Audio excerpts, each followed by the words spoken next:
Olá, gente querida, estamos de volta aqui com o nosso programa Conexões Espiritualidade Crítica.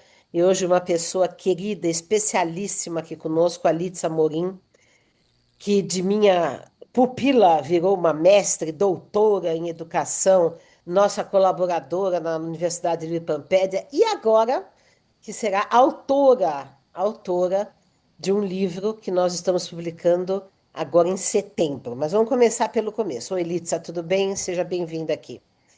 Obrigada, Dora.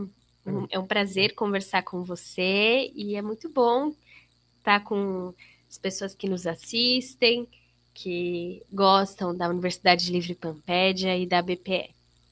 Então, nós vamos começar falando que a Litsa vai estar presente, vai participar de três momentos no nosso evento de 6, 7 de setembro, né? Que é o evento Fé, Liberdade ou Prisão. A fé que ilumina não queima. E que para o que vocês podem se inscrever aqui embaixo, que tem um link. E então, nós estamos entrevistando todo mundo que vai participar do evento, né? Já entrevistamos algumas pessoas e hoje estamos entrevistando a Litsa. O evento trata, né, principalmente da questão da espiritualidade, de uma espiritualidade saudável, de uma crítica ao fundamentalismo, ao fanatismo, mas sem jogar fora os benefícios e a necessidade que nós temos e que a maioria da população do mundo revela ter em relação a um tipo de espiritualidade, a uma conexão, né, com o sagrado, com o divino, etc. Então, Litsa, nós vamos começar com a sua primeira participação, falando sobre um tema que sempre foi meu e do Alessandro César Bigueto, que é o ensino interreligioso, mas que agora é seu também, porque você está trabalhando com isso, né, em sala de aula. Então, vamos falar um pouco, né, como que isso se insere, esse resgate da espiritualidade na educação, mas de forma não confessional, não impositiva, não proselitista, e etc. Como é que está sendo a sua experiência na escola, numa escola particular em São Paulo, né? Isso. Na verdade, eu trabalhei alguns anos como a professora do ensino interreligioso. Hoje em dia, eu trabalho na coordenação. Então, tem uma outra professora de história que interage com os alunos de sexto ao oitavo ano, tratando do tema interreligiosidade, fazendo o ensino interreligioso, e eu coordeno, acompanho, assessoro esse trabalho. O que eu posso dizer é que nós percebemos muito interesse da parte dos alunos. A questão é que as religiões fazem parte da vida da população, É, né? Muitos deles têm pais, mães, avós que frequentam uma religião ou outra. Então, naturalmente surgem as curiosidades. Por outro lado, nós também percebemos, talvez por eu trabalhar, né, numa escola privada que atende um público, né, de classe média, de classe alta, nós também percebemos da parte de alguns alunos já alguns preconceitos com as religiões de matriz africana, de matriz afro-brasileira, como Candomblé e a Umbanda.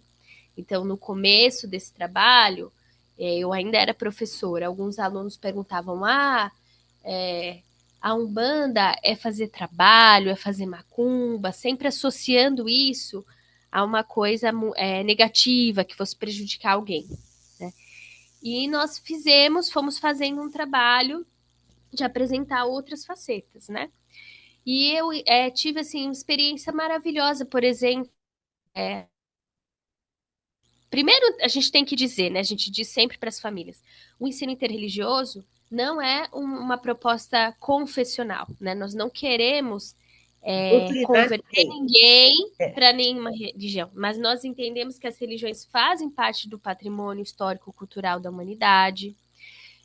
Nós também, nesse contexto da escola particular, nós tínhamos liberdade para propor momentos de comunhão, né, de espiritualidade no sentido de celebrar aquele grupo, de celebrar a vida, de celebrar os valores, né? Porque tem uma dimensão do ensino, de você dizer essa religião é assim, acredita nisso, pensa dessa forma. Mas tem uma dimensão da prática de espiritualidade, o que a gente quer dizer com isso? É você poder orar, ou você poder meditar, ou você poder cantar, você poder celebrar. Tudo isso é uma forma de espiritualidade, né? De reafirmação de valores.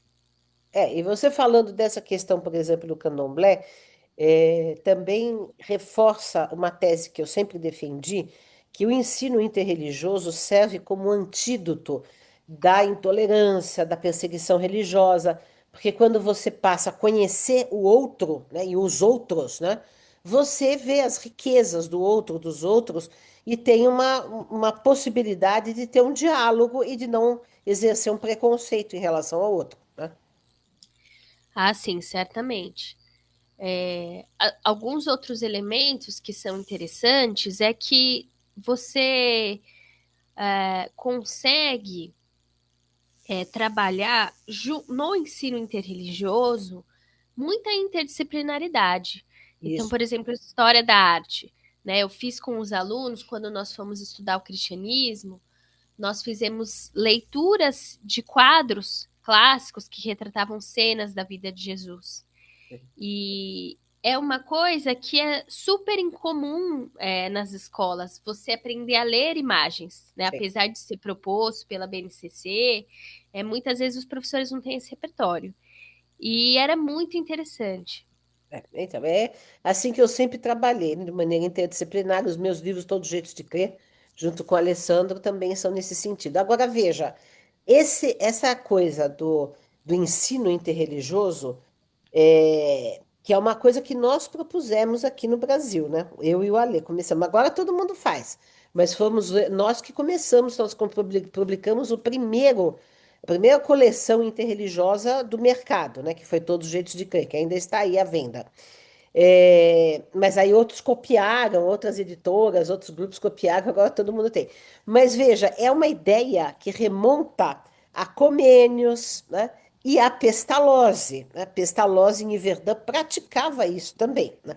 E aí quando eu estive lá em Verdun, até a pessoa que nos recebeu, que é o Monsieur Alisson, ele falou que o que acontece, que tinha judeu, tinha protestante, tinha católico, só não tinha muçulmano, porque naquela época não tinha muçulmano na Europa, né? Assim, estudando ali. Mas é justamente sobre Pestalozzi, de Pestalozzi, que nós vamos publicar o seu livro, né? Pestalozzi, Johann Heinrich Pestalozzi, J.H. Pestalozzi, e suas cartas sobre educação. Fala um pouco sobre esse livro que vai ser lançado no nosso evento, e aqui nós vamos colocar agora a capa do livro, para todo mundo ver. Ficou muito bonita a capa do Maurício Zanolini. Diga lá, como é que é esse texto, esse livro, que eu estou editando? Olha, foi um trabalho maravilhoso que eu tive a oportunidade de fazer, né? Eu escrevi na apresentação da autora que eu não sinto que eu divulguei o trabalho de Pestalozzi, mas sim que foi o Pestalozzi que me formou. Ao pesquisar a sua vida, a sua história, eu fui formada por esse grande educador que ele está lá, vamos dizer assim, um dos iniciadores da modernidade da educação no Ocidente, e ele vai tratar sobre a importância do afeto na relação entre educador e educando, sobre como o desenvolvimento da moralidade ele não deve ser feito por, por meio da sanção, da coerção, mas principalmente por meio desta relação afetiva. E isso são ideias que nos balizam até hoje na educação. Né? Então é como se ele fosse pensando assim, nessa modernidade ocidental, ele é um dos precursores, ele é um dos primeiros que vai falar sobre isso. Depois a escola nova vai colocar os mesmos temas, as mesmas ideias, a partir de um outro referencial, mas na prática a gente está definindo a mesma coisa. Né? E o que a gente precisa pensar é que a educação, por meio da humilhação, da punição, seja física, seja verbal, ela era extremamente difundida naquele período, a gente está falando do final do século É o XVIII, que início do século XIX, existia, e praticamente não até existia. hoje. Exato. a gente está falando de uma pessoa que disse algo que na época dele era impensado. Tanto que é uma coisa que eu acho muito curiosa no livro, que me marcou muito, que teve educadores que foram em Verdun, trabalharam com Pestalozzi e depois escreveram assim: as ideias deles são maravilhosas. Eu só não concordo muito com essa proposta de não bater em criança. Então, assim, era extremamente difícil convencer as pessoas a realizar uma educação sem violência. E, na verdade, infelizmente, isso está muito presente nas escolas e Ainda. na educação até hoje ainda, Nas né? A gente famílias, nas nas famílias. famílias. E na educação, e na escola, que é proibido bater em criança, mas se faz outro tipo, né, de castigo, de para pensar, essas coisas todas, né, de gritos, né? Exatamente. E ele vai tratar também da importância da alegria na educação. Uhum. Que muitas vezes é como se a gente tivesse dois extremos, né? Um pensamento de que a educação não exige nenhum esforço da parte do educando, que existe, mas também um outro pensamento de que a educação é só esforço e não deve ter nenhuma alegria. E aí o que a gente produz com isso? A gente produz cidadãos extremamente anti-intelectualistas, que têm aversão a aprender, e o resultado disso é a sociedade que a gente vive, que a gente tem pessoas que vão falar mal de artista, vão falar mal de pesquisador, vão dizer que na universidade só tem, entre aspas, vagabundos. Pode usar essa palavra? Pode. Não somos nós que Então, estamos dizendo, são os outros que dizem. então a gente tem que pensar nas consequências políticas de uma educação feita por meio da violência, são gravíssimas, né? E é uma coisa interessante também do livro, né, que até eu já coloquei uma notinha de rodapé falando isso, que é o seguinte, muitas das coisas, porque as cartas, nós estamos publicando algumas cartas dele, né? Cartas a Graves, que é sobre educação infantil. E algumas percepções do Pestalozzi no início do século XIX, faz 200 anos, são coisas que hoje, depois foram confirmadas no século XX pela psicanálise, principalmente pelo Winnicott, depois pela neurociência, que é a importância do afeto materno da presença, né, materna nos primeiros meses e primeiros anos de vida, né? Então, isso é uma coisa que depois, por exemplo, o Winnicott foi tratado de maneira muito profunda, né? Mostrando, depende muito desse vínculo mãe e filho, de como que será a saúde mental do indivíduo, né?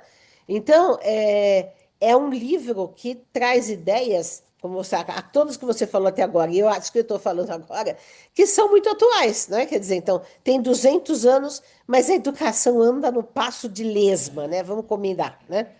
No mundo. É a coisa que progride mais lentamente é a educação, né? E esse tema da relação, né, das mães com os filhos é um tema muito interessante. No livro tem uma discussão muito importante sobre esse tema mulher, maternidade, afinal, quem é o educador? É a mulher, é a família ou é a escola? Então, toda essa discussão aparece. Na época que eu fiz a pesquisa, uma das coisas assim que me incomodava, que me instigava, eram algumas críticas que o Pestalozzi tinha recebido, né, de que ele teria, abre aspas, aprisionado a mulher na imagem de mãe, fecha aspas. E isso me instigou muito depois, né? Eu mostro no livro que eu fui pesquisar a história das mulheres, fui entender qual era o contexto dele e que contextos apareceram depois que realmente colocaram a mulher como a única responsável pela salvação da família, das crianças. É, então, eu posso dizer que acho que este tema, né, do contexto do Pestalozzi, do que ele via e considerando o que aconteceu depois, porque logo depois teve uma grande mudança social com a Revolução Industrial, né? Principalmente na Europa, esse foi um dos temas que mais me instigou, que mais me perturbou mesmo na época e que o leitor ou a leitora vai poder pensar no livro, né? Sobre qual é o papel da mulher, qual é o papel da escola, quem pode educar a criança. Isso é muito E interessante. lembrando que, embora ele dê muito relevo ao papel da mãe na educação, né, que todos deram, não é todos, o Comênios, o Rousseau, todos homens, né? Mas a Montessori também iria dar, Montessori como mulher, etc. Mas, assim, a parte disso, ele próprio foi chamado de o grande coração maternal. Então, ele cuidou de crianças sozinho na experiência de Stantz, só com auxílio de uma governanta ali que não entendia nada de educação. Então, ele, de fato, era uma pessoa afetiva, amorosa. Em Verdun também ele era a grande referência afetiva. Então, todo mundo fala que ele tinha um coração materno. Sem dúvidas, e essa grandiosidade do Pestalozzi, para mim, se revela nisso, nessa experiência, né? Quando a gente vai envelhecendo, fazendo a nossa jornada, você imagina quem é uma pessoa que se mete numa história dessas. Ah, eu vou cuidar desses órfãos de guerra e vou ajudá-los e despertá-los com o meu amor, sem repressão. Você pensa assim que só uma pessoa muito ousada e muito amorosa. Acho por isso que virou um clássico e por isso que é um ser humano assim que nos arrasta, né? Uma força avassaladora. É.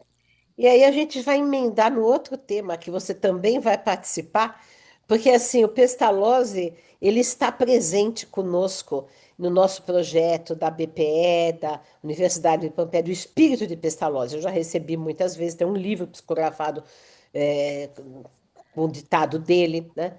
E nós vamos ter uma mesa sobre mediunidade também, né? Porque uma das nossas preocupações aqui na BPE é resgatar a mediunidade no movimento espírita, mas de maneira lúcida, crítica, não fanática, analítica, que era como pretendia Kardec, né?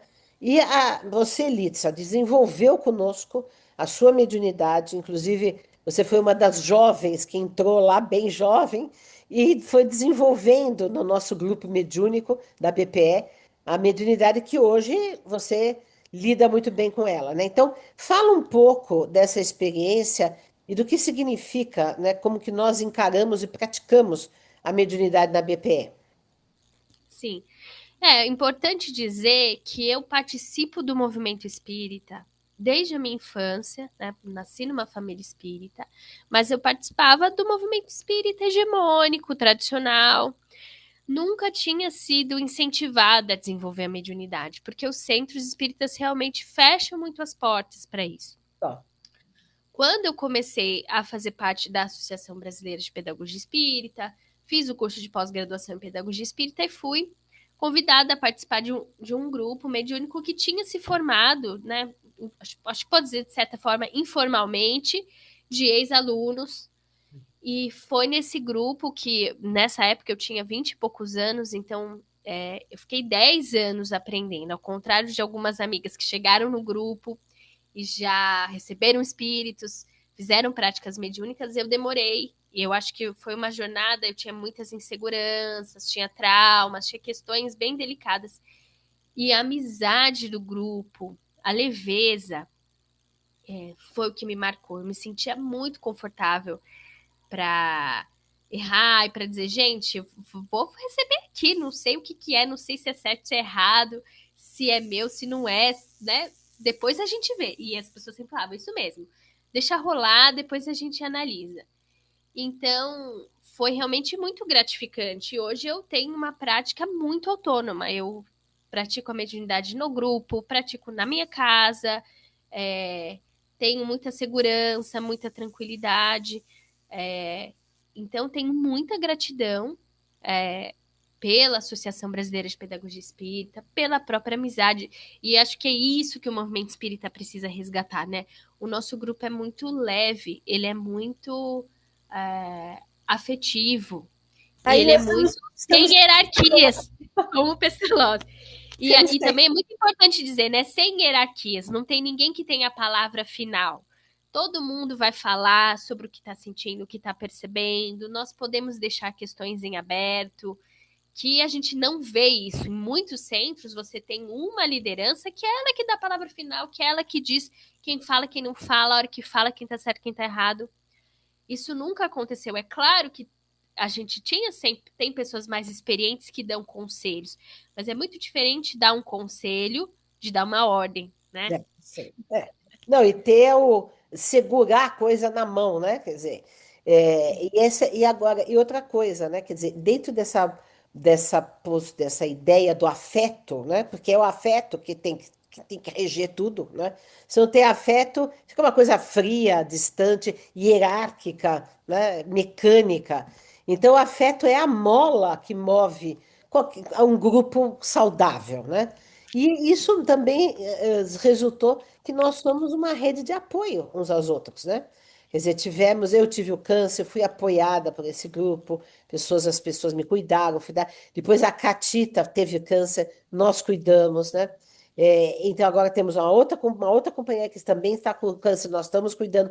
Então, quer dizer, é esse tipo de rede afetiva espontânea, não é uma coisa institucionalizada, porque funciona na casa de um, na casa de outro, enfim, né? Nós já tivemos vários lugares em que a gente alugamos já sala em São Paulo, a sala em consultório, sala nisso, sala naquilo, agora está funcionando na casa de uma das companheiras, e aqui em Bragança a gente desdobra em dois, agora o grupo com a parte em Bragança, enfim.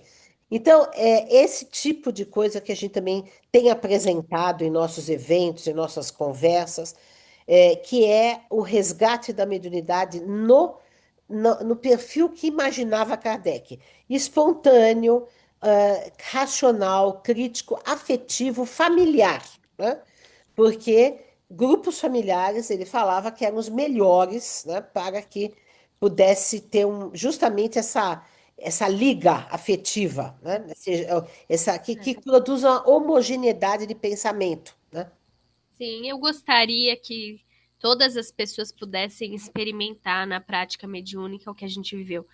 Porque também isso é orgânico, isso é algo que não se força, né? Lembrando do Comênios, né? Retire-se a violência das coisas. A amizade, você não pode forçar.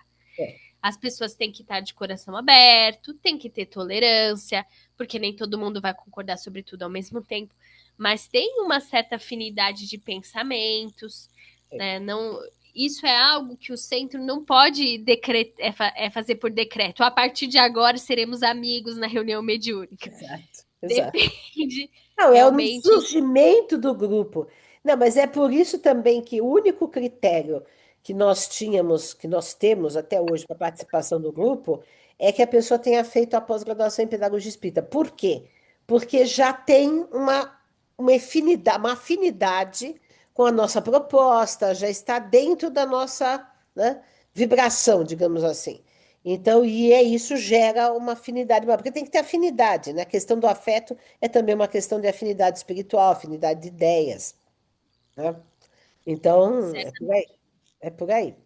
Olha, eu quero convidar vocês, olha só como que vai ser interessante esse evento. Os três temas que nós tratamos aqui, a questão do ensino interreligioso, que é a não confessionalidade na educação, o não fundamentalismo, o resgate de uma espiritualidade na educação de forma interreligiosa e não confessional. Depois, o Pestalozzi, que é essa figura magnífica que nos inspira em todos os sentidos, nos inspira, a sua obra nos inspira, e o espírito dele nos inspira também, né? E a questão da prática mediúnica. Então, essas três vertentes que estão presentes no nosso evento, e a Alitza fará parte dos três momentos, né? Eu convido vocês. Aí o pessoal pergunta: ai, mas não vai ser filmado? Não, não vai ser filmado. Não vai ser transmitido? Não. Nós queremos ver as pessoas. Nós queremos nos abraçar, olho no olho, né? Então a gente faz tudo online, né? Live, cursos e etc, etc, etc. Mas este evento que nós estamos fazendo agora todo ano é para a gente se ver, é para a gente se tocar, é para a gente se abraçar, que é muito importante para a nossa saúde psíquica, para nosso abastecimento afetivo, para nossa troca de ideias, porque nada como trocar ideias como pessoalmente, né? Então, é isso aí. Litsa, fala alguma coisa para encerrar tudo isso aqui da nossa conversa de hoje? Olha, quero dizer que eu tenho participado de todos os encontros anuais da Associação Brasileira de Pedagogia Espírita, da Universidade Livre Pampédia, e sempre saio renovada, sempre saio entusiasmada. É um encontro que também sempre tem música, tem arte, tem comidinha, a gente compra livro. Então, é um evento de muito prazeroso, né? Tem estímulo intelectual, mas todos os tipos de estímulo, então fica o convite realmente. E eu vou estar lançando o livro, então se você quiser me conhecer, receber um autógrafo, participa com a gente. E aí o link para inscrição, informação, etc, informações, etc., está aqui embaixo, né? Litzinha, querida, muito obrigada pela sua participação. Você é sempre uma querida. Recentemente, a Litsa defendeu a tese de doutorado. E depois, oportunamente, nós ainda vamos falar sobre ela, né?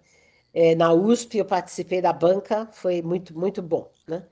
Então, gente, nós nos encontramos lá 6, 7 de setembro, que será um evento muito especial. Um grande abraço a todos e todas.